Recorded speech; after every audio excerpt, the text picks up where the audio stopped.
The morning began like any other, but the air in the room changed the moment Victoria Marie Ashford was called to the bench. She didn't walk, she sauntered. She was 23 years old, draped in labels that cost more than some of the cars parked outside, and she had an aura of profound boredom. As I sat there, I watched her scroll through her phone, her leg crossed over the other, as if she were waiting for a latte at a high-end cafe rather than standing before a municipal judge. When I asked her to put the phone away, she didn't apologize. She just looked at me like I was a minor inconvenience in her busy schedule. Her attorney, David Hale, was already on his feet, trying to throw money at the problem before I could even read the docket. He wanted to pay the fines and leave, but this court isn't a drive-through window. It's a place of law, and law requires accountability, not just a transaction.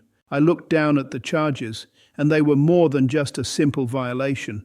We were looking at the unauthorized use of a disabled and van-accessible parking space, the destruction of a citation, and a total of 3 ignored summons notices.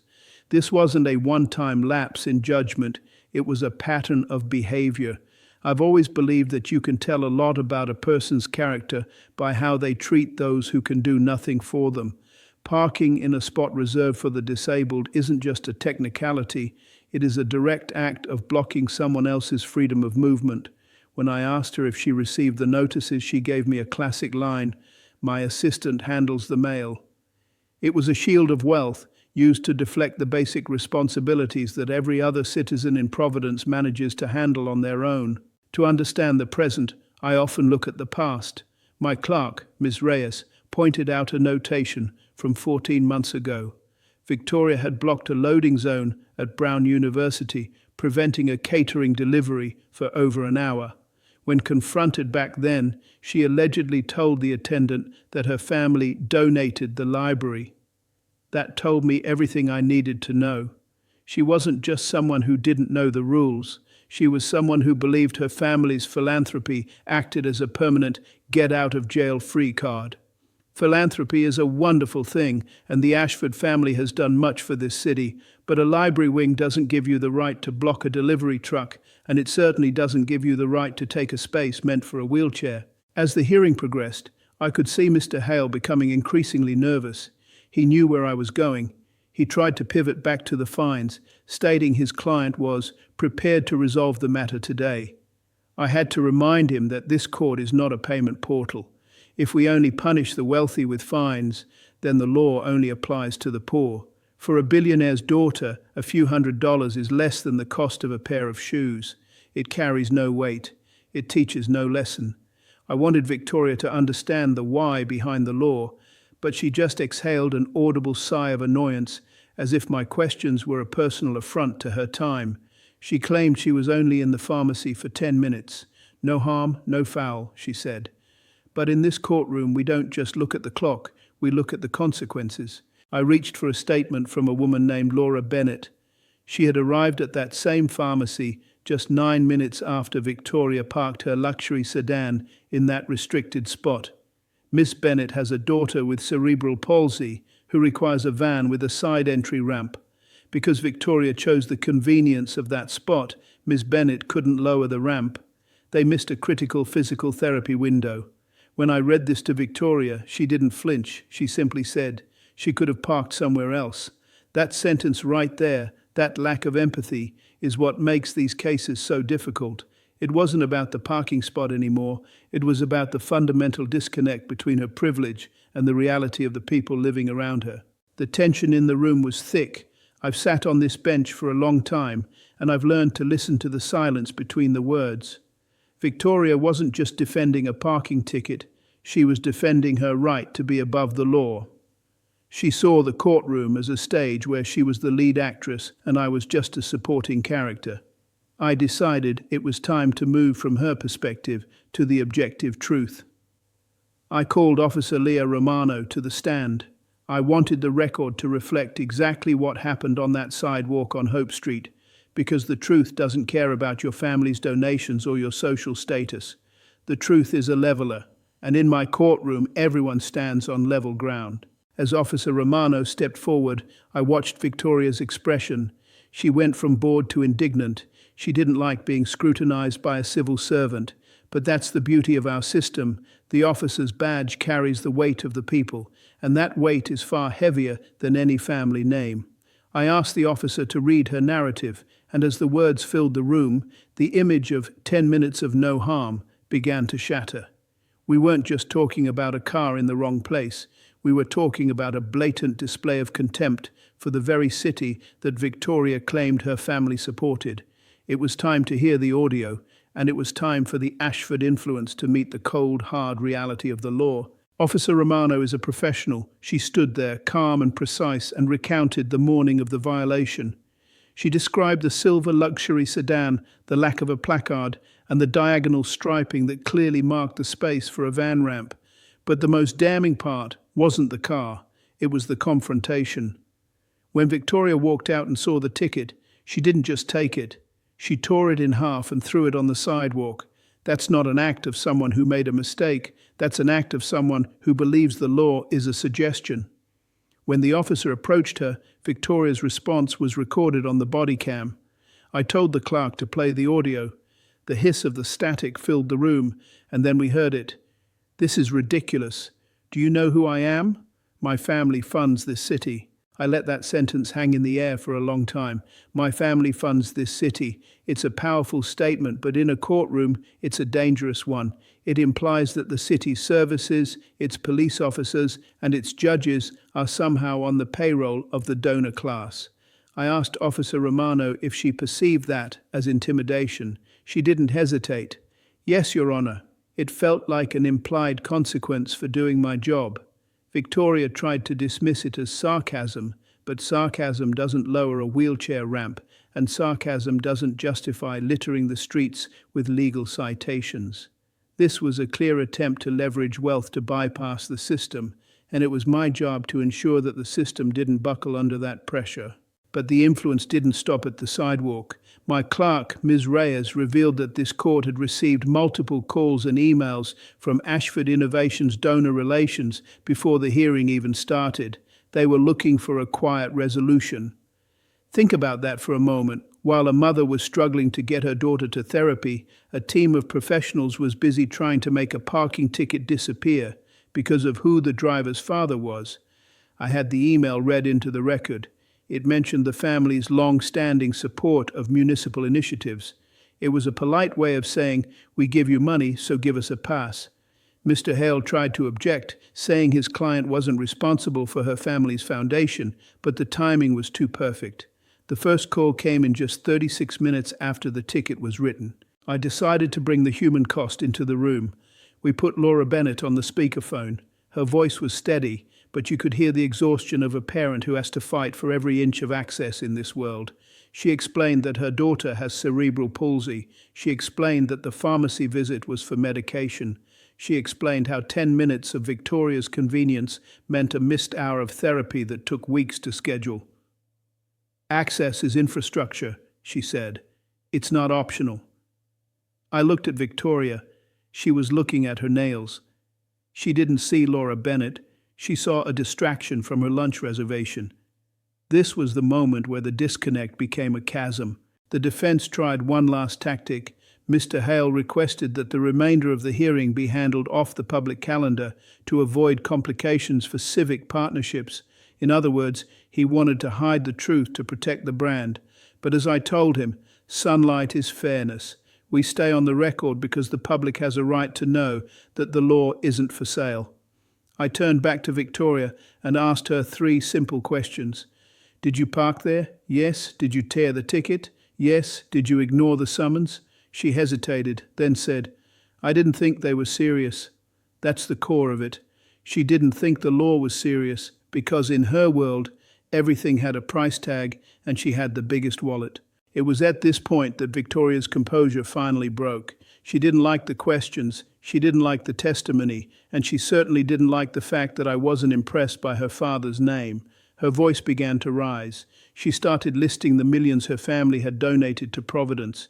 She talked about programs, infrastructure, and the city budget. She was trying to remind me that in her view, the very floor I was sitting on was paid for by her family. It was a desperate attempt to regain control of a situation where she was finally being held to the same standard as everyone else. She was shouting now, her face flushed with a mixture of anger and disbelief. The climax of the confrontation was approaching. She wasn't just talking about parking anymore, she was talking about power. She looked at me, her eyes narrowing, and she said something that shocked everyone in the room. She said, "Your salary is paid by taxpayers like us." She was leaning forward, her hand on the table, trying to tower over the process, and then she said the three words that changed the entire trajectory of her life in this case. She looked me dead in the eye, with all the confidence of a woman who had never been told no, and she whispered it with a chilling certainty. "I own you." When those words, "I own you," hit the air, the courtroom didn't just go quiet, it went frozen. I've been on this bench for decades. I've heard people yell, I've heard them cry, and I've heard them lie, but I have never had someone tell me that I was their property. I sat there and I didn't say a word. I let the silence stretch out. 5 seconds, 10 seconds, 12 seconds. I wanted Victoria to feel the weight of what she had just said. I wanted her to realize that she had just crossed a line that no amount of money could uncross. Her attorney's face went pale. He looked like he wanted to disappear into the floorboards. He knew that in those 3 words, his client had just forfeited any chance of a quiet resolution. I eventually spoke, and I kept my voice very quiet, because when you have the truth on your side, you don't need to shout. I told her, "Miss Ashford, you own nothing in this courtroom. Not the process, not the outcome, and certainly not me." I explained to her that in this room, her father's billions were just numbers on a page. Here the only currency that matters is the truth and the law. I found her guilty on all 4 charges. The evidence was overwhelming: the body cam, the torn ticket, the delivery confirmations, and the calls from her family's foundation. But more importantly, I found that she had used her family's wealth as a weapon to intimidate a public servant. I told her that borrowed money is not borrowed authority. Just because her family did good things for the city didn't give her a license to do bad things to its citizens. Her status didn't erase the harm she caused to Laura Bennett's daughter. Access is not for auction. I've always believed in the court in Providence spirit, that the court should be a place of education, not just punishment. But how do you educate someone who thinks they own the school? You have to strip away the privilege and force them to see the world through the eyes of the people they've looked down upon. I wasn't just going to fine her, I was going to change her perspective. I stayed a portion of her fines, but I attached a condition that she didn't expect, a restorative accountability plan. It wasn't going to be handled by her PR team or her father's assistants. It was going to be handled by her personally. I required written apologies to Officer Romano and Ms. Bennett, real ones, in her own handwriting, naming her faults. I sentenced her to 150 hours of community service, not at a gala, not at a fundraiser, but at the Rhode Island Food Bank and the Mobility Access Coalition. I told her there would be no press releases, no photo opportunities, and no cameras. She was to be just another volunteer, sorting cans and measuring ramp angles. I also ordered her to record public service announcements about access equity. I wanted her voice, the same voice that said, "I own you," to be used to tell the city why she was wrong. I required her to complete an ethics module on the separation of philanthropy and public process. And finally, I asked for a 900-word reflection on money versus authority. I told her, "I want your words, Miss Ashford, not slogans drafted by a communications team. I want to know if you understand why 10 minutes of your time is not more valuable than a child's therapy." I could see the realization hitting her. This wasn't something a check could fix, this was work. But I didn't stop there. This case revealed a flaw in our municipal system. If her family's foundation felt comfortable calling the court to influence a case, then our firewalls weren't strong enough. I made a series of recommendations to the mayor's office. I called for an ex parte influence log to document every off-record contact attempt. I called for a donor contact firewall where cases involving major donors are automatically flagged for transparency. And most importantly, I called for a tow-first protocol for anyone blocking a van-accessible space. We need to protect the vulnerable before we protect the feelings of the powerful. As she left the courtroom that day, Victoria looked smaller than when she entered. The arrogance was replaced by a look of sheer exhaustion. She realized that for the next 12 weeks, her life was no longer her own. It belonged to the community she had dismissed. I watched her walk out, and I hoped that this would be the turning point for her. Some people need a fine, some people need a talk, and some people need to be reminded that the world is much bigger than their own reflection. The hearing was over, but the real work for Victoria Ashford was just beginning. Over the next 3 months, I kept a close eye on the reports coming back from the court's compliance officer. The first apology Victoria wrote was rejected. It was too polished, too corporate. It sounded like it had been scrubbed by a dozen lawyers. I sent it back. I told her to try again, but this time I wanted her to speak from the heart, or at least from a place of honesty. The second version was better. It was raw. She met Officer Romano at a coffee shop. The officer told the court later that Victoria looked terrified. Good. That terror is the beginning of respect. Romano told her, "When you said your family funds the city, you made me feel like my job was for sale." It's not. That's a lesson you can't buy in an Ivy League classroom. At the food bank, Victoria was just volunteer number 42. She spent weeks sorting heavy crates of canned goods. There were no assistants to lift the boxes for her. There were no donor relations officers to bring her water. She worked side by side with people who relied on that food to survive. She saw the faces of the people her family's philanthropy was supposed to help, but she saw them as equals for the first time. At the Mobility Access Coalition, she learned the math of access. She learned that a 3-degree difference in a ramp angle is the difference between a person in a wheelchair getting to a doctor's appointment or being stuck on the sidewalk. She realized that her 10 minutes was a mathematical denial of someone else's rights. When she returned to court 12 weeks later, she was alone. No attorney, no entourage, no phone in her hand. She stood at the bench and her posture was different. She wasn't sauntering, she was standing. I asked her to summarize her reflection for me. She told me, "I thought money meant access. I thought we fund this meant I own this. I didn't understand that public office isn't for sale." She spoke about Ms. Bennett's daughter and Officer Romano. She admitted she was wrong. When she said, "I don't own anything except my own choices," I knew the message had finally landed.